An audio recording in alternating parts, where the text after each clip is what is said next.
Hey everyone, I'm here with a very special video today. Normally when I do unboxing videos, it's usually a bunch of new items that I've accumulated over a period of a couple months or even a year, and I unbox all of the items in one gigantic long video, but I have this Deluxe Roundhouse destination here, and I figured, you know what, this is way too big of an item to kind of cram into another video, so I'm going to give it its own standalone video.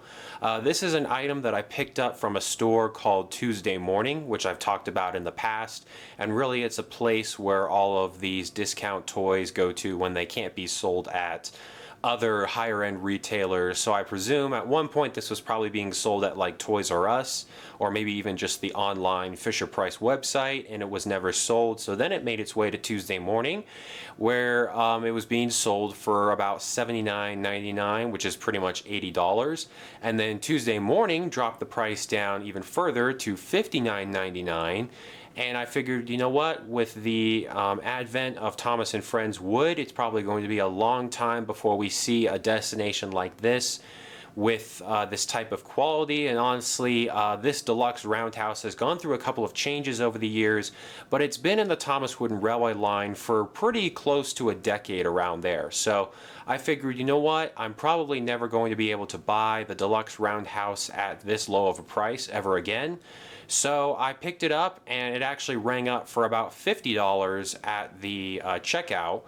So it was just a little bit cheaper than what the price tag said, and then with tax it came out to about $55. So I don't know what this originally sold for in stores. I would imagine maybe around $130, $140, maybe even $150, honestly. So getting it for $55 was a really good deal in my opinion. I don't necessarily need this item in my collection because I have the old Tidmouth Sheds destination from around like 2010, 2011, and then I have one of the original roundhouses from like the early 2000s. So I definitely have enough sheds on my layout, but this was sort of a I won't say once in a lifetime opportunity, but it was definitely a rare opportunity for me to pick up this very famous destination at a really low price. So I'm going to review this item after I unbox it. The back of the box just kind of has your typical fictional setting where a bunch of engines are crowded around the turntable and it makes you want to buy it.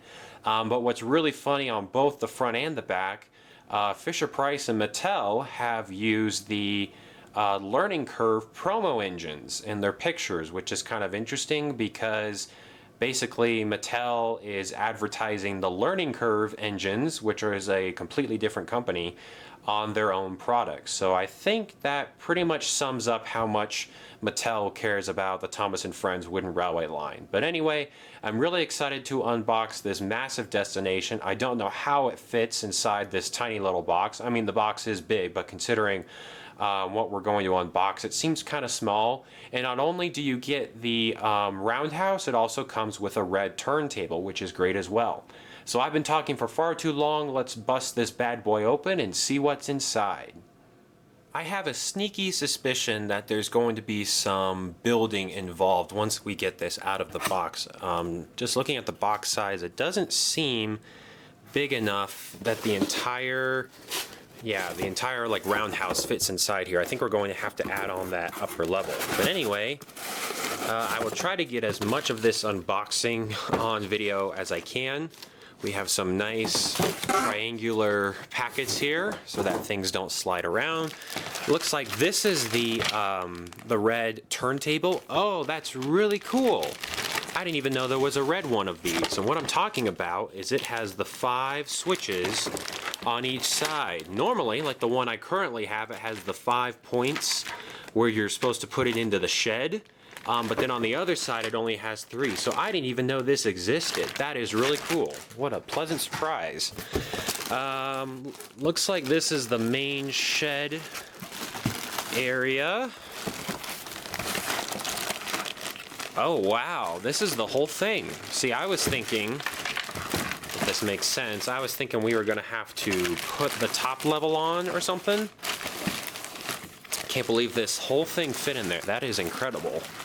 But anyway, you see right there, it says Cravens Gate Sheds, which is where the works is located. I don't know if in the TV series or even in the Railway series, if it's ever said that there's some sheds there or not. But anyway, I guess that's what it's supposed to represent. I don't know if there's anything else in the box here. You can see how the padding is circular to kind of cushion the circular or like semicircle shape of the Roundhouse. And I believe that's it for this big box. Well, actually, we got this over here. Is this anything? No, just another one of those. So that is, I can't believe that whole thing fit in that box. That is really impressive. Let me see. I'll move this back. Is that relatively center? Relatively. And let's get the shed out of its plastic wrap here. It's been a long time since I've unboxed a destination this big. Wow. Okay, so like I mentioned earlier, this specific type of Roundhouse has been around for a long time, but it's undergone a few changes. It was originally a learning curve, like sights and sounds or lights and sounds destination, which I think some of those features still roll over. It looks like we have some type of feature that may go on here that probably needs batteries. But then there's a clear picture where it says Cravens Gate Sheds. I want to say, I can't remember off the top of my head what the previous version said. I wonder if it said Knapford Sheds or Vickerstown Sheds or something like that. It made a little bit more sense than Cravens Gate Sheds. But what makes this Roundhouse unique compared to the other ones that have been released is that there's this interactive play area towards the back here where, like, when the engines are, you know, lined up in their berths, you can come along with these little tools and sort of clean them up and make them all look nice and special. And it's actually, there's a bit of a steep ramp there. So I think if I spin this back around, that's how you open the sheds right there. I believe these little gray things that stick out onto the track, those are to hold the engines in so that they don't just come like flying out through the door while you're working on them. So anyway, I'll get some better footage of this once I zoom the camera in and set it at a nice height. But this looks really impressive so far. The buttons up top open the doors. I guess these don't do anything, but this is a really impressive destination, I must say. Obviously, the Tidmouth Sheds Roundhouse that I use in my series for the main sheds is really impressive in and of itself. But this one is very, very nice, I will say. I've never seen one of these in real life, I don't think. I don't think I've even ever seen it like on a play table or anything. So really had no idea what this was going to look like, but it looks really, really nice. So let me move that back just for a moment and bring in this red turntable, which I mentioned I already have one, but this one is actually a little bit different, which I was totally not expecting. Because if you look at the turntable on the box, if you look really closely there, you'll see that it has 5 points on one side and then 3 points on the other, which is what my current red turntable has. So this is really, really cool. I think I will adjust the camera now because we're going to be looking down. Let's see. So we have, for somebody who doesn't have, or for anybody out there who doesn't have a turntable, this is really, really cool how it works. Basically, there's like these teeth in the table itself that just kind of fit in right there, as you can see. And it just fits in, and you know, it's sort of like a conveyor belt or something where the two pieces meet in the middle, and that's how it works. It's just really simple technology, but hey, it works. So I'm really, really happy. This has the 5 points over here, the 5 points over here, and then kind of like a through line, which has always been there, no matter what version. There's just a little bit more detail on this version of the turntable compared to mine. My other one is just where it's red. There's no like brick or stone, whatever you want to call those details, but looks really, really nice. This was a pleasant surprise because I thought I was going to have two red action turntables that looked exactly the same. and I guess I don't anymore. So this is really, really cool. I'm glad they did this, because you have to think about this. When this turntable is set up and the sheds are over here, you know, you could technically take the sheds away and you have a through line here, from here to here. You of course have a through line here and a through line here. Sorry. And that's because on the old turntable, these two lines over here were not present. So then you had these awkward angles right here that sometimes got really, really messy when you're trying to build layouts and stuff like that. Also, the wood on this is like very nicely finished. On my other red turntable, it's more rough, but this looks like looks like hardwood floors or something like that. That is really, really nice. So I am pleasantly surprised with this unboxing video so far. Let me sort of clear off the table here, and I'll get some engines in the sheds, and I'll just kind of spin it around with a better camera angle and show you guys all of the other features. So here's what the Roundhouse looks like all by itself, with no box in the background or any packaging in the way and all that. What's really interesting is I didn't see any instructions in the box. Obviously, I mean, I don't blame them for not including instructions, because it's pretty much self-explanatory. I was thinking for some reason we would have to attach these two parts, like this front part was its own separate thing kind of right there, and we would have to attach them, and maybe, like, I don't know, there would be some screws involved, and you would have to get your parents like really like power tools out or something like that, but that doesn't appear to be the case. So really it comes out of the box almost ready to be played with. So I'm guessing that's why there's no instructions, and they don't want to waste any paper. So this is a really nice destination, guys. In the past, I probably would have griped about the use of plastic right there, but that stone detailing looks really, really nice. In fact, it makes these sheds look like top tier quality sheds. I mean, you know, if I were to bring out my regular Tidmouth sheds, it'd be kind of interesting to see, you know, if everybody out there was an engine, which sheds they would want to stay in, because these are really, really nice. I think it's a great feature to have the doors open just automatically, you know, with the press of a button.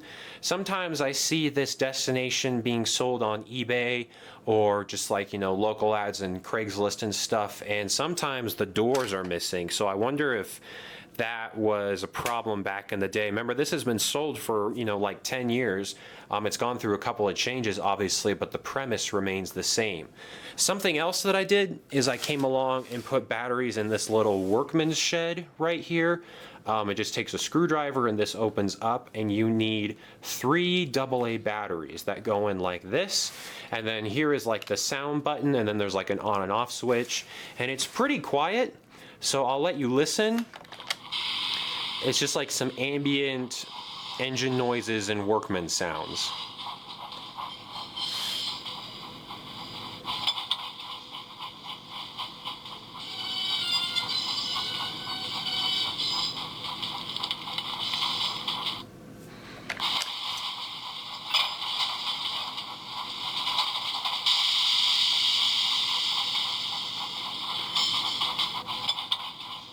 And I really don't know like how many variations of the ambient noises that they have, but it goes on for about 25 or 30 seconds with each press.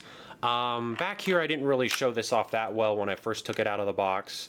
That is stuck in there. There we go. We have these tools that are kind of on like a rope so that you don't lose them.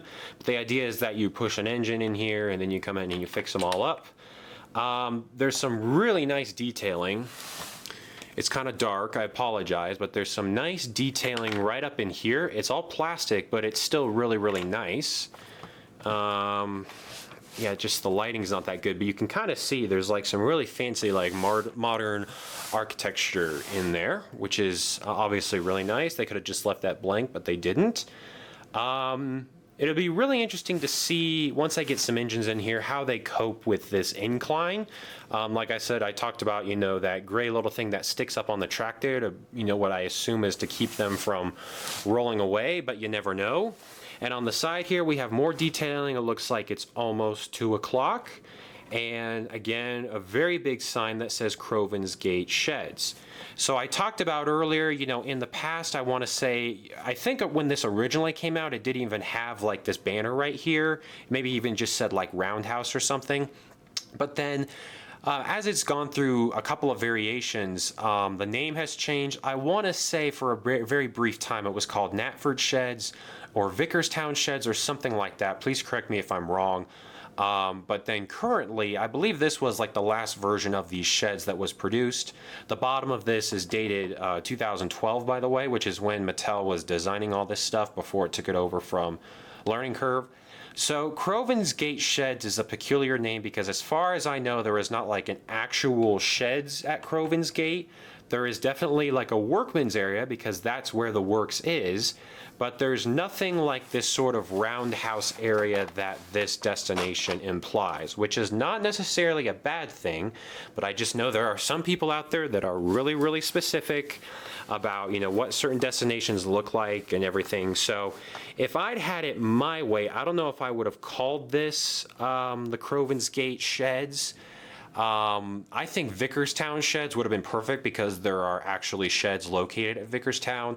The Knapford Sheds that we see in the TV series don't look quite like this. You know, the berths are really straight and there's no turntable.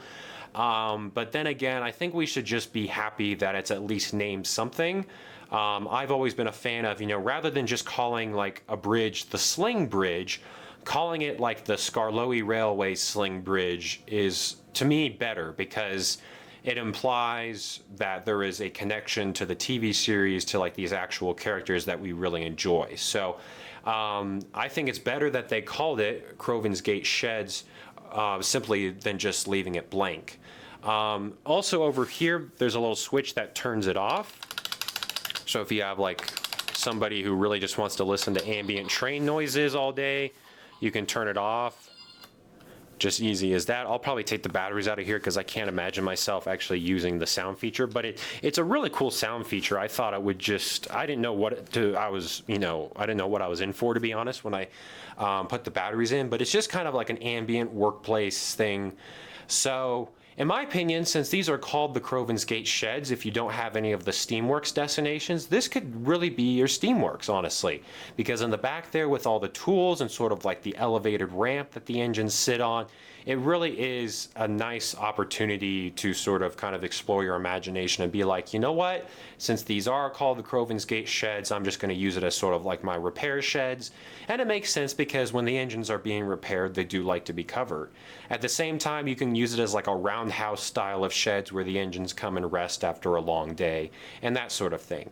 So one thing I did notice is this turntable really sticks in with the sheds. Getting it to separate, that was actually a lot easier. I think maybe the more you do this, the easier it becomes. But as you can see there, getting the sheds away from the turntable is a bit of a challenge. Very briefly, I want to show off my two versions of these turntables because I know some people will ask. This is the old one. This is the new one. The color's a little bit different. Hopefully you guys can see that detailing that I'm talking about. And then of course that extra set of points on the bottom there. So this is a tremendous upgrade in my opinion. I was expecting to just get a duplicate of this, but instead we got something that honestly looks a lot better and it has more potential due to these two extra lines down here. So I'm really, really impressed with this. Totally blew me away and I was not expecting that at all. So that was really awesome. But anyway, this is the red turntable that has been used in my series, you know, for over a decade now.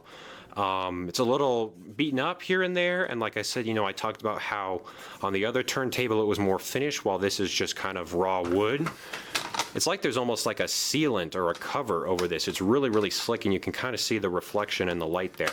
So this is awesome. There's nothing wrong with this version, but I really, really like this like 1,000 times better. So that was really cool. I thought I would just show off the differences there. And then let me bring the Roundhouse back. Or the Deluxe Roundhouse, I should say. And it just fits in like that, and obviously you don't have to use it like this if you want to take the turntable somewhere else. And you know, for example, I've used this red turntable as the turntable at the Search and Rescue Center before. You can totally do that. So what do you say we add on some track here and put some engines around this shed just to kind of get a feel of what it's supposed to look like? Because I was kind of inspired by the artwork on the back of the box. So now we got some track.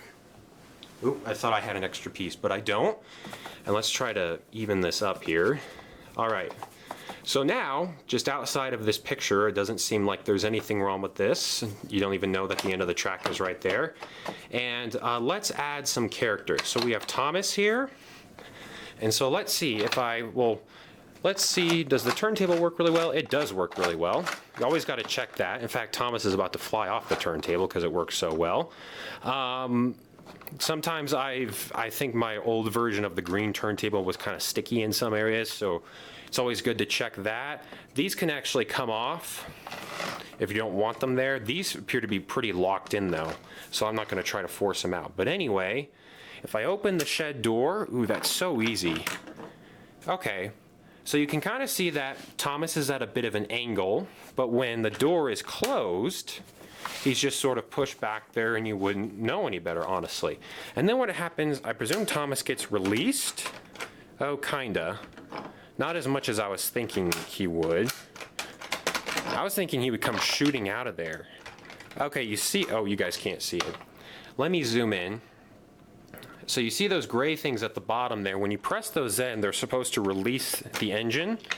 So if I put Thomas back in there, and I'm not pressing on this, so they're like locked and loaded, and I close the door, so Thomas is like prepped to run out. He kind of just barely rolls out. I thought he would come like shooting out or something like that. But that's still really cool nonetheless. Let's see. I guess we'll add some other engines, and then maybe I'll spin this around if I can.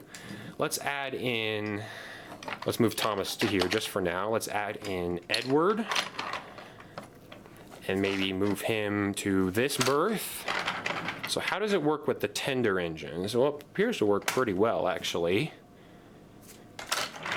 Okay, I think Edward has a little bit more momentum because he has that tender behind him.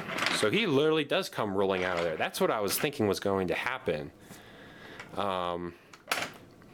I tell you what, on the other version of Tidmouth sheds, the doors just open and close and there's no ramp. And it sometimes is really tricky to get the engines out of there, but that's actually really nice. They just roll out of there. The problem is, if you don't have the turntable prepped in the right direction, then you're going to end up with that, but that's totally fine. So Edward's going to go have some work done to him. Let's bring in James now. That door is just, the fact that the door opens on itself is just really, really nice. There we go.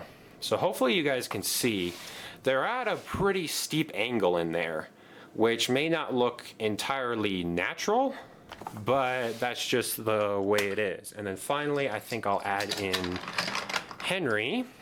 Henry's gonna go in the middle berth here. And then let me spin all of this around.